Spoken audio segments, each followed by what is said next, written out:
Okay guys, we're gonna get going on this build. First thing we're gonna do is put this XT60 connector in.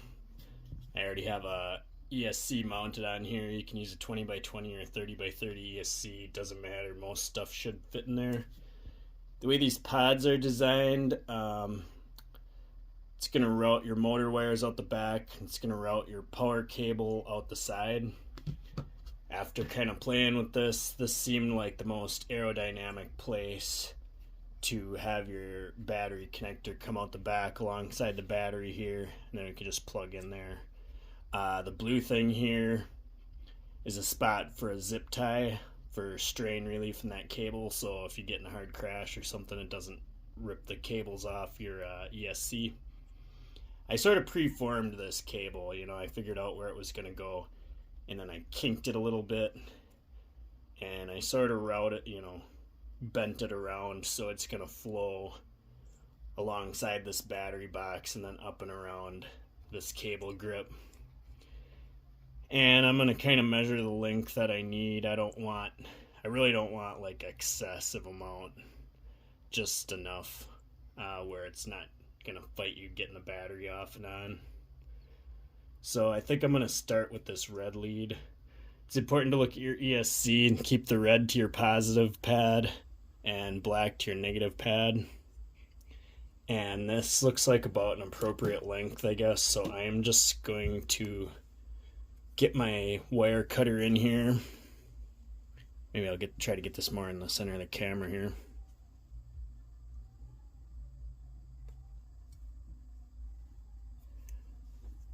I'm just going to pick a spot that looks about where I want it.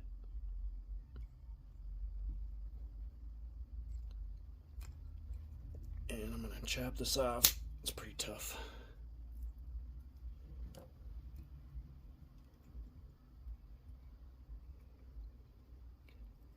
Okay, so that's going to be wire number 1 to that pad. And I think I'm going to wait to cut this one until I get the first one soldered on. So I'm going to switch to another frame here. I'm using this one just to kind of give you guys an idea of how that's going to work with the battery box. But I'm going to work on one that doesn't have the battery box just because it's going to be easier to do most of it. So a quick swap out here. Okay, so there we go.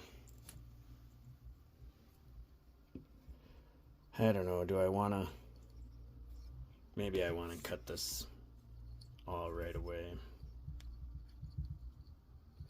That one's going to be there.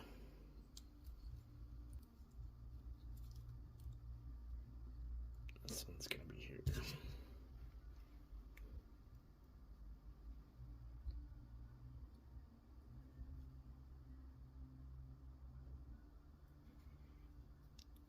Here goes nothing.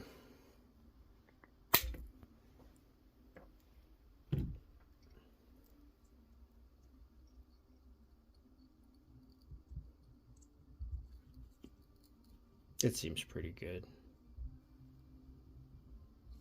I'm a perfectionist. I can sit here and overanalyze this stuff. I'll go ahead and strip these.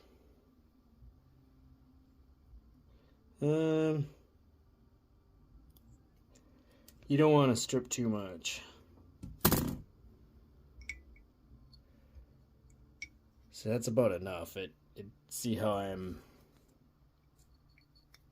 covering the pad here, but not really much more than that. That's about all you need. If you do too much, it's just gonna fight you.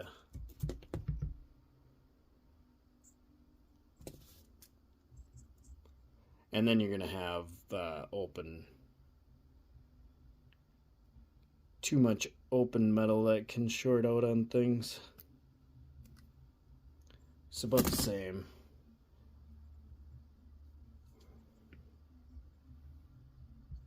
That looks good. So people struggle with these XT60 connectors. because it's a heavier gauge wire. So I would say minimum requirement for soldering is a temperature controlled iron. I have a couple of them here. I got the nice one, the TS100 or whatever it is, for your field toolbox that runs on LiPo batteries, and this is really nice. But the one thing I don't like about it is it's a little bit limited in its maximum temperature. So for like bench work, I bought this on Amazon for $13. It's temperature controlled and it gets pretty hot if you need it to. It heats up real fast. My only complaint is the tips aren't as high quality. The solder kind of sticks to the tip where my nicer one doesn't. But you want a hotter soldering iron, ideally, when you're doing these pads. And when you do them, you want to start with the positive pad. That gets some heat in the board. People really struggle with the negative pad. That one has a lot heavier, thicker copper inside, so that one especially takes a lot of heat to warm up. I'm going to get my soldering iron going here.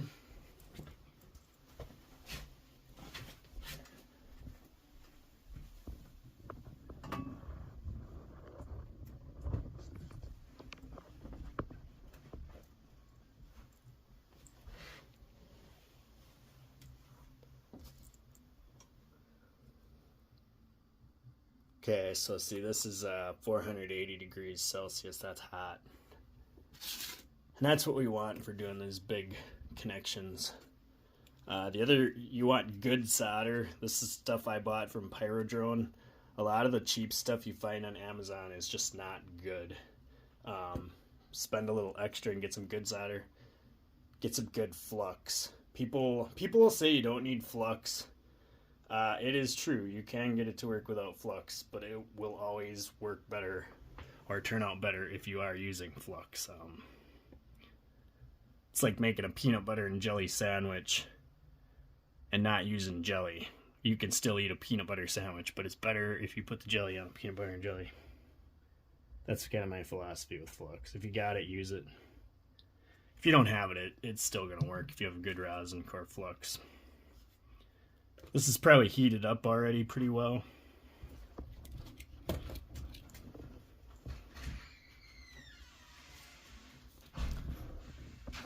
I'm just going to get where I'm kind of comfortable here.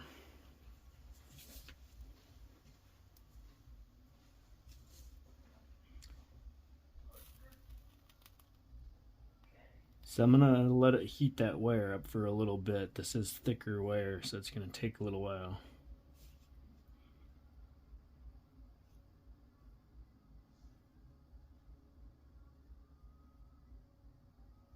Once it gets up to temperature, the wire will take solder pretty easily. It's kind of like a fine line. You want to get a lot of solder on there.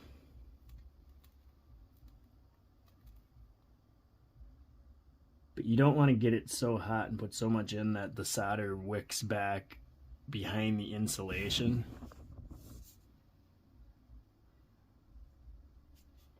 And makes, if you get too much on there, it makes the wire stiff. So I'm kind of doing it incrementally like this. And that helps to not get that solder back into the insulation, but still get quite a bit of it on the ends of the wire. Because you want it to be tinned all the way through the strands of the wire to get good electrical conduction. People make soldering a little bit harder than it needs to be sometimes. You can just get it, I'm just getting it hot and dabbing it on there. This isn't super high tech. Okay, so I got those tinned up. I'm gonna move on to my my main ESC pads here, and I'm gonna use this flux on there. Flux isn't just for protecting oxidation. It's also helps to spread the heat out quickly over your pad. So when I do a pad like this, I'm not just going to hold it in one spot. I'm going to purposely move the iron around sweep it over the whole metal pad, and that's going to get the solder to adhere to the entire pad. And you can see with this hot iron, this is going to flow pretty easily. Now I'm going to put a good amount of solder on here, but like you can get too much. You don't need that much for the initial layer. We can always add some more to the top afterwards. So I did that positive one first, now I'm going on to the negative one. You can see how I swept across that and got made sure the whole thing is tinned.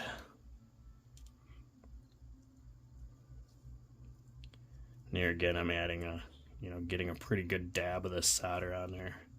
But not too much. That looks pretty good. We're gonna come in and do our red wire first. Preparation is like everything for this. I have this little forceps. This is one of my favorite tools. But I'm gonna bend this wire, and get it to where it's as close to the shape as I can get it where I want it.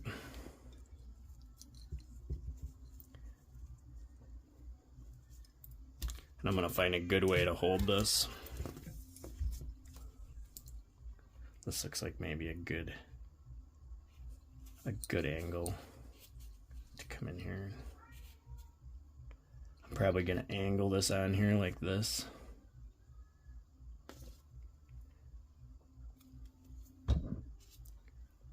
And get some more flux on everything here. Now normally you'd come in with your iron on top of this and heat down and let everything melt together, but with these large wires, it might be easier to come in from the and kind of put your soldering iron in the middle and let it heat both so they kind of come together, and then I'll come in from the top once they're kind of adhered together. I'm going to clean the tip of this off a little bit and get some fresh solder on here so I'm not like contaminating it with old solder as much. So I'm just going to get comfortable on here. Melt that bottom and top wire and then come in from the top.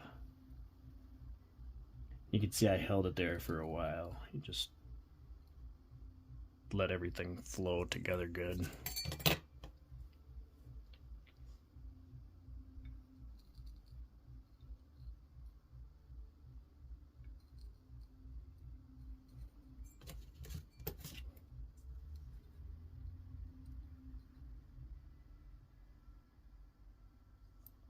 I don't know, that looks pretty good. See how now I have the wire coming down the way I need it. I'm going to come back once this cools off a little bit and add a little more solder to fill that in. But it was getting pretty hot.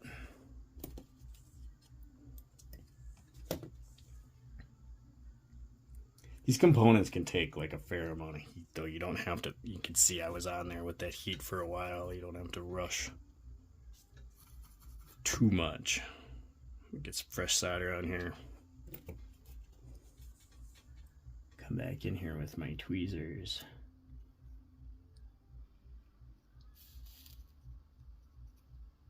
See, that flux helped to liquefy everything real quickly.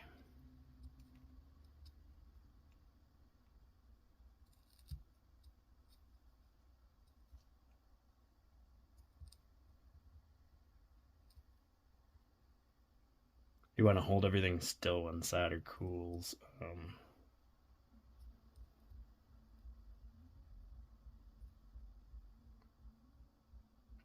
Crystallizes weird if you move it while it's cooling. That can cause problems.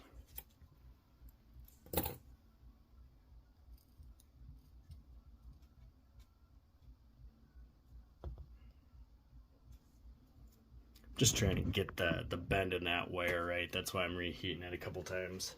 I think I'm going to get a zip tie on here and that'll help hold it where they ultimately need to be.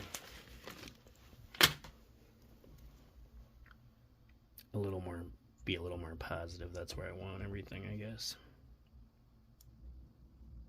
So that's what this blue thing is a cable grip. You could just Press your cable through there.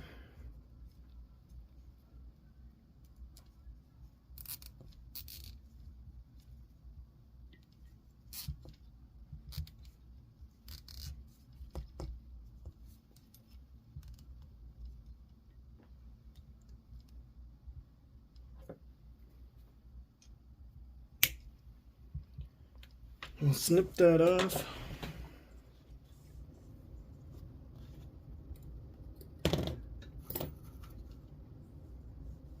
I'm gonna come back in here and reheat this a little bit.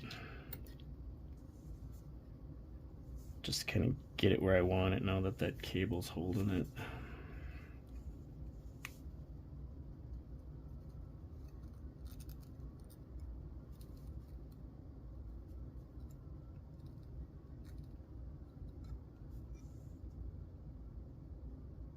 There, that looks pretty nice.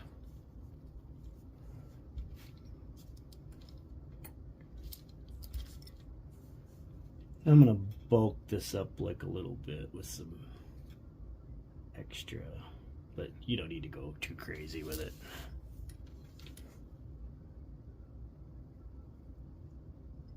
See, I'm just coming in here. God, it moved on me.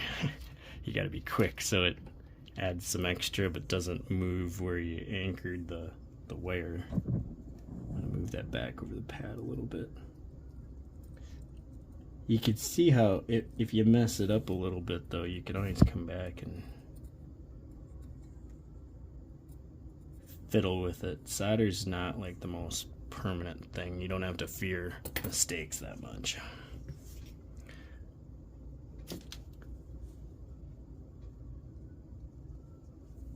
That's good enough, you know. You gotta know when to quit.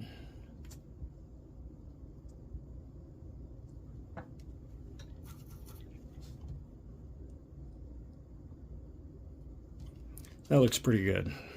And that's gonna be our XT60 connector. We'll be able to drop this pod on here.